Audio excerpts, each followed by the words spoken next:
JD Lakshminarayana ఇలా జనసేన పార్టీలో చేరడం, అలా విశాఖపట్నం లోక్సభ స్థానం నుంచి పోటీకి దిగడం అంతా చకచకా జరిగిపోయాయి. అయితే ఆయన విశాఖపట్నం నుంచి బరిలోకి దిగడంపై సర్వత్రా ఆసక్తి నెలకొంది. లక్ష్మీనారాయణ స్వస్థలం రాయలసీమ జిల్లా కడప.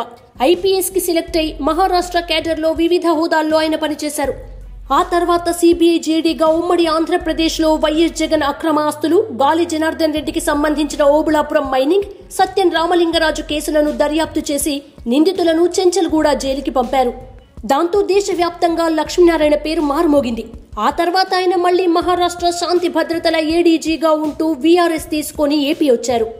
ఆ క్రమంలో ఆయన ఏపీలోని 13 జిల్లాల్లో పర్యటించారు. ఈ సందర్భంగా ఆయా జిల్లాల ప్రజల నుంచి పలు సమస్యలు జేడీ దృష్టికి వచ్చాయి. అదీ కాక విశాఖపట్నం నగరం ఉత్తరాంధ్ర జిల్లాల్లో అత్యంత కీలకమైన నగరం. విశాఖపట్నంలో పలు కేంద్ర ప్రభుత్వ రంగ సంస్థలున్నాయి. అలాగే ఆంధ్ర విశ్వవిద్యాలయం ఉంది. ఈ నేపథ్యంలో చాలా మంది ఉన్నత విద్యావంతులు, యువత, మేధావులు, కళాకారులు ఈ నగరంలో నివసిస్తున్నారు. అలాగే విశాఖ లోక్సభ నుంచి ఎన్నికైన వారిలో చాలా మంది స్థానికేతరులే. అక్కడ 1990 దశకం నుంచి ఇదే ట్రెండ్ కొనసాగుతోంది. ఉమా గజపతిరాజు, టి సుబ్బిరామిరెడ్డి, నేదురుమల్లి జనార్దన్ రెడ్డి, డి పురంధరేశ్వరి, కంభంపాటి హరిబాబు వీరంతా స్థానికేతరులే. కంభంపాటి హరిబాబు స్థానికంగా ఉద్యోగం చేసి ఉండొచ్చు, కానీ గెలిచిన వీరంతా కేవలం ఓ సూట్ కేసుతో వెళ్లి విశాఖలో గెలిచారనే పేరు ఉంది. అయితే ఇక్కడి నుంచి ప్రస్తుతం పోటీ చేస్తున్న జేడీ ఈ ఎన్నికల్లో గెలిస్తే మాత్రం ఈ స్థానికేతరులే విజేతలు అనే నానుడి ఇక పక్కాగా కన్ఫర్మ్ అయినట్లే. జేడీ లక్ష్మీనారాయణకు ఏపీలో చెప్పుకోదగిన సంఖ్యలో అభిమానులున్నారు. జనసైనికులు ఇప్పుడు తోడవడంతో ఆయన విజయావకాశాలు మెరుగయ్యాయంటున్నారు. అవినీతి పరుల భరతం పట్టేందుకు జేడీని రంగంలోకి దింపానని పవన్ చెబుతున్నారు.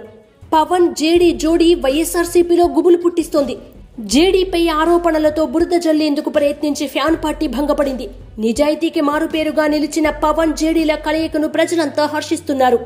ఓటర్లు కూడా ప్రలోభాలకు లొంగకుండా జేడీకి మద్దతుగా నిలుస్తున్నట్లు ఇప్పటికే విశాఖ లోక్సభ నియోజకవర్గంలో వార్తలొస్తున్నాయి.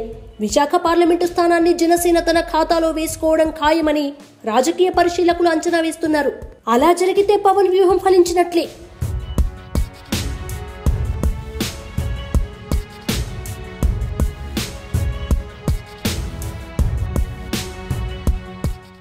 Please subscribe to New Waves.